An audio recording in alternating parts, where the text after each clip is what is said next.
जय हिंद दोस्तों। मुंगेर में जो घटना हुई है वो घटना किसी का भी दिल झकझोरने वाली है। लेकिन सबसे बड़ा सवाल ये उठ के सामने सामने आ रहा है कि भाई आखिर ये घटना हुई क्यों, और अगर ये घटना किसी साजिश के तहत नहीं हुई है तो ये किसकी मूर्खता के कारण हुई है। सबसे बड़ा सवाल आज हमारे देश की जनता के सामने और हमारे देश के सिस्टम के सामने, कानून व्यवस्था के सामने बन के खड़ा हो गया है कि आखिर यहाँ पे ये मूर्खता किसकी थी अगर यहाँ पे किसी की साजिश नहीं थी। तो लोगों के जहन में ये सवाल उठ के पैदा हो रहा है कि भाई आखिर दुर्गा उत्सव जैसे पावन समय पे ऐसी घटना को अंजाम देने के बारे में कोई कैसे सोच सकता है। वहीं दूसरा सवाल पैदा होता है कि अगर किसी ने ये साजिश को सोच समझ के अंजाम नहीं दिया है तो वो कौन लापरवाह इंसान था जिसकी लापरवाही का नतीजा आज किसी को अपनी जान देकर भुगतना पड़ा। ये सभी सवाल लोगों के जहन में लगातार खड़े हो रहे हैं और इनका जवाब ढूंढने के लिए कई लोगों को परेशान होना पड़ रहा है, क्योंकि इनका जवाब ढूंढना बहुत ज़रूरी है और इनका जवाब ढूंढे बिना 2020 से 2021 में जाना कई लोगों के लिए संभव नहीं हो पाया। मेरी इस वीडियो में मैं कुछ सवालों के जवाब आपके लिए लेके आया हूँ। जैसा मुझे समझ में आया कि ये पूरा घटनाक्रम किस तरीके से हुआ है, उसमें आपको किसकी गलती निकल के सामने आती हुई दिखती है आप खुद तय कीजिएगा और कमेंट बॉक्स में मुझे भी बताइएगा कि किस तरीके से आप इस घटना को देखते हैं। सबसे पहली बात तो ये कि ये दुर्गा पूजन का समय था। दुर्गा पूजा बिहार में एक अपना अलग ही महत्व रखती है। वो नॉर्थ इंडिया में मतलब इतने बड़े पैमाने पे ये पर्व मनाया जाता है कि बस इसकी अपने आप में ही एक छवि है। सीधी सी बात मैं आपसे यही कहूँ। दूसरी बात, दुर्गा पूजा के समय पे जब विसर्जन का समय आता है तो इस क्षेत्र में जितनी भी दुर्गा प्रतिमाएं विराजमान होती हैं जिनको कि रखा जाता है, उन सभी को एक कतार में एक एक करके विसर्जन किया जाता है, जिनकी पूरी झांकी भी निकलती है। इसका पूरा एक रूट तय है, जो कि रूट आज से नहीं बल्कि कई सैकड़ों सालों से ये रूट तय है। तो उसी रूट के ऊपर ये दुर्गा प्रतिमाएं एक साथ जाती हैं और फिर एक एक करके इन सभी का विसर्जन होता है। अब जब ये विसर्जन के लिए पहुंचती हैं अपने गंतव्य पे तो ये गोल चौक और बाटा चौक से होते हुए जाती हैं, और ये जो घटना घटित हुई है ये बाटा चौक पे ही हुई है। इसको हम बड़ी दुर्गा के नाम से भी जानते हैं। और बड़ी दुर्गा पे सबसे बड़ी बात ये कि बड़ी दुर्गा पे यहाँ पे 5 से 6 घंटे के लिए इस काफिले को रोका गया था और वहाँ पे यहाँ पूजा होनी थी ब्रह्म मुहूर्त में। ब्रह्म मुहूर्त हिंदू धर्म में बहुत पावन माना जाता है किसी भी मांगलिक कार्य के लिए, और इसी ब्रह्म मुहूर्त के समय में ब्रह्म पूजा होनी थी। और उसके बाद फिर ये जो पूरा दुर्गा जी की जो भी झांकियाँ थी उनको आगे बढ़ना था और फिर धीरे धीरे उनका विसर्जन होना था।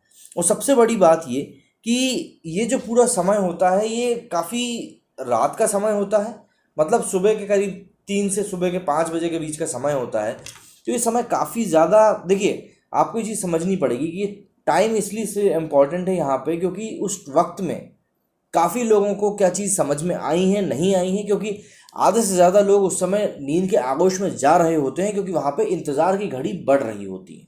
जैसे ही पूजा खत्म होती है उसके बाद 32 कहार मूर्तियों को अपने कंधों पे रखकर धीरे धीरे करके एक एक करके विसर्जन के लिए आगे लेके जाते हैं।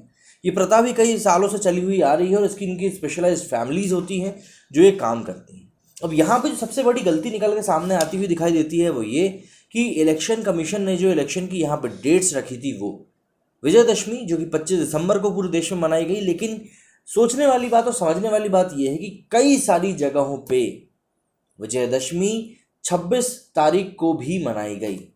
मतलब ये जो थी ये करीब 2 दिन तक ये पर्व मना है हमारे देश में। कई जगह पे 25 तारीख को था और कई जगह पे 26 तारीख को था। जैसे कि भोपाल में ये पर्व 26 तारीख को भी मनाया गया, कई जगहों पे इसको 25 तारीख को भी मनाया गया। लेकिन अब यहाँ पे जो सबसे मेन चीज़ है वो ये कि काशी कैलेंडर के मुताबिक ये 25 को था और मिथिला कैलेंडर के मुताबिक ये 26 को था। तो यहाँ पे इलेक्शन कमीशन ने शायद इस तरफ ध्यान नहीं दिया कि आखिर ये जो हम तारीख रख रहे हैं चुनाव की वो किसी ऐसे लोकल पर्व से तो क्लैश नहीं कर रही जो वहाँ पे बड़े पैमाने पे मनाया जाता है।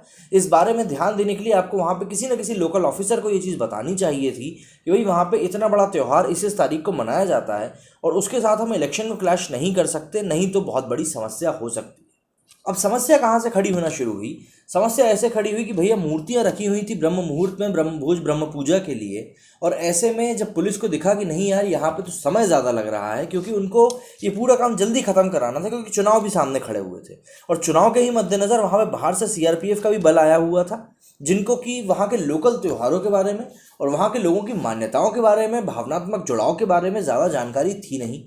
तो वो लोग उस हिसाब से इस चीज़ को, उसका मैग्नीट्यूड, उस त्यौहार के मैग्नीट्यूड को नहीं समझ पा रहे थे कि आखिर ये त्यौहार कितने ज़्यादा मैग्नीट्यूड वाला है यहाँ के लोकल लोगों के लिए। तो भाई वहाँ पे लोगों ने अपनी मूर्तियाँ रख दी, वेट कर रहे थे, लेकिन जैसे ही उनको थोड़ा बहुत बवाल बढ़ता हुआ दिखाई दिया, जब पुलिस ने थोड़ा बहुत डांटना चिल्लाना शुरू किया, तो कहार जो थे वो वहाँ से चले गए। और इसके बाद सबसे बड़ी जो पहली गलती जो मुझे समझ में आती है वो ये कि वहाँ पे जो लिपि सिंह जो थी एसपी, उन्होंने कहा कि भाई बड़ी दुर्गा जो है आप उनको वहीं रहने दीजिए, और जो आसपास के गांव से आए हुए लोग हैं जो अपनी प्रतिमाएं लेके आए हैं उनको कहा कि भैया आप लोग आगे जाने दी, आगे चले जाइए। अब वहाँ पे सबसे बड़ी बात ये निकल के सामने आई कि लोगों की जो मान्यता है वो ये कि जब तक बड़ी दुर्गा आगे नहीं जाएंगी तब तक पीछे कोई भी नहीं जाए। तो लोगों ने इस बात को मानने से इनकार कर दिया कि भाई जो हमारी प्रथा चली आ रही है उसको हम आखिर कैसे एकदम से ख़त्म कर सकते हैं। और फिर वहीं से सारे जो भी कुछ हुआ, लड़ाई झगड़ा हुआ, पुलिस का गुस्सा होना हुआ, वो सब चीज़ें धीरे धीरे शुरू होती गई और बढ़ती गई, एस्केलेट होती गई। अब यहाँ पे गलती किसकी है ये तो आप समझ ही सकते हैं। अब इस इंसिडेंट के कारण कई लोगों की यहाँ पे जान गई, कई लोग लापता हुए, कई लोग जख्मी हुए। तो इसको आप सिर्फ एक बेवकूफ़ी कह के या सिर्फ एक बचकानी हरकत कह के आप अपना पल्ला नहीं झाड़ सकते। और फिर ऐसे में इलेक्शन कमीशन ने किया क्या, वहाँ के एसपी और डीएम का ट्रांसफ़र कर दिया और बोल दिया कि हाँ भैया हमने अब इनको इंसाफ दिला दिया है। अब आप मुझे ये बताइए कि जिस व्यक्ति के घर से किसी की जान गई है, क्या वो इस बात को कबूल कर लेगा कि सिर्फ एक ट्रांसफ़र मात्र कर देने से ये चीज़ सुधर जाएगी?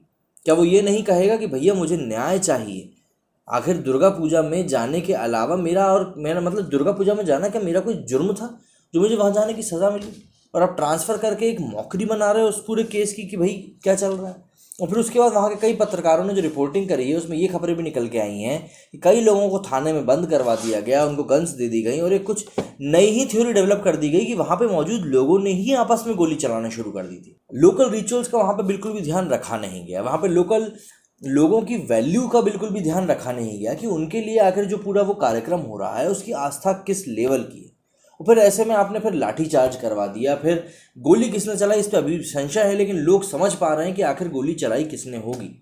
अब लिपि सिंह जिनके बारे में काफ़ी सारी चर्चा चल रही है, जिन्होंने इस तरह के कुछ ऑर्डर पास किए थे उस टाइम वहाँ पे खड़े होकर, उनके बारे में ये बात निकल के सामने आती है कि भैया ये जो है काफ़ी ज़्यादा मीडिया फ्रेंडली हैं, प्लस इनको यूट्यूब पे वीडियो बनाने का भी काफ़ी ज़्यादा शौक है। मतलब ये कहीं पे छापे मारे करने जाती हैं तो वीडियो बनाने लग जाती हैं। तो आप एक चीज़ समझ सकते हैं कि इनका जो लेवल है, जिस तरीके से ये काम करना पसंद करती हैं वो कैसा है। देखिए क्या है कि हम लोग कई बार देखते हैं कि लोग मूवी देख के इंस्पायर हो जाते हैं और उसी तरीके से काम करते हैं, लेकिन यहाँ पे समझने वाली बात ये है कि मूवीज़ में जिस तरीके से हर चीज़ को पोर्ट्रे किया जाता है ज़रूरी नहीं है कि वही चीज़ें उसी तरीके से असल ज़िंदगी में भी हों, क्योंकि जो चीज़ें असल ज़िंदगी में होती हैं वो कई बार बहुत हद तक डिफरेंट होती हैं जो चीज़ें हम लोग देखते हैं उससे। लेकिन इन चीज़ों को शायद दरकिनार कर दिया गया। इसके अलावा एक और भाई साहब हैं जो कि वहाँ पे आईजी हैं, मनु महाराज। इन्होंने भी कई सारी तस्वीरें डाली, इन्होंने इस तरीके से शो किया कि भैया पूरी स्थिति कंट्रोल में है, फ्लैग मार्च वगैरह निकाला। लेकिन उसके बाद जब इस तरह के पावन मौके पे इस तरह की घटना घट जाए तो लोगों का गुस्सा काफ़ी बढ़ जाता है। और फिर उसके बाद जो हमें आगजनी देखने को मिली, बस वही उन सब चीज़ों का नतीजा था। तो ऐसे में अब सबसे बड़ा सवाल आखिर ये खड़ा हो जाता है कि अगर ये साजिश थी तो आखिर ये किसकी थी, और अगर ये मूर्खता थी तो वो बचपना किसका था जिसने ये मूर्खता इतने बड़े पावन मौके पे आके करी, जिसके कारण लोगों को अपनी जान तक गंवानी पड़ी। ये सवाल मैं आप लोगों के सामने रख रहा हूँ, आपको सामने छोड़ रहा हूँ, जिससे कि आप लोग भी अपना जवाब मुझे दे सकें, ताकि मैं भी आपकी बात समझ सकूँ और हम लोग ये आपस में बात समझ सकें कि भैया आखिर यहाँ पे सबसे बड़ी गलती किसकी थी, प्रशासन की गलती थी या किसकी गलती थी। क्योंकि पब्लिक हर साल इसी तरह से आती है, हर बार इसी तरह से आती है, लेकिन पहले कभी ऐसा कुछ नहीं हुआ। और क्या चुनाव की तारीखें रखना इसी समय पे ज़रूरी था? क्या उनको थोड़ा सा आगे नहीं खसकाया जा सकता था? अब ये जो भी कुछ घटना हुई है इसका खामियाजा जेडीयू एनडीए को भुगतना पड़ेगा, क्योंकि ये सब प्रशासन के अंडर में हुआ है। अब गलती चाहे प्रशासन की हो या ना हो, लेकिन मुखिया को आग का थोड़ा बहुत तो हाथ सेकना ही पड़ता है, और फिर जब हाथ जलता है तो उसकी जलन भी मुखिया को ही झेलनी पड़ती है। अब इन सभी चीज़ों के बीच में और भी कई सारी चीज़ें हैं जो निकल निकल के धीरे धीरे सामने आ रही हैं। इंतज़ार करना होगा हमें ठोस रूप से, जब तक कि कोई बात बाहर निकल के सामने नहीं आ जाती। मेरे इस वीडियो में फ़िलहाल इतना ही। अगर आपकी कोई राय है इस बात को लेकर, इस पूरे कांड को लेकर, या आप कुछ बात कहना चाहते हैं तो बिल्कुल कमेंट बॉक्स में मुझे लिख के बताएं। मेरे इस वीडियो में फ़िलहाल इतना ही। जय हिंद, जय भारत।